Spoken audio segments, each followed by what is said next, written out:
श्रियकान्ताय कल्याणनिधये निधयेऽर्थिनाम् श्रीवेङ्कटनिवासाय श्रीनिवासाय मङ्गलम्। लक्ष्मी सविभ्रमालोकसुभ्रूविभ्रमचक्षुषे चक्षुषे सर्वलोकानां वेङ्कटेशाय मङ्गलम्।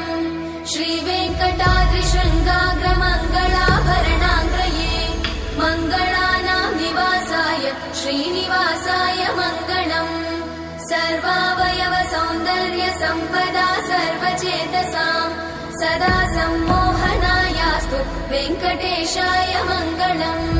नित्याय निरवध्याय सत्यानन्द चिदात्मने सर्वान्तरात्मने श्रीमद् वेङ्कटेशाय मङ्गलम्।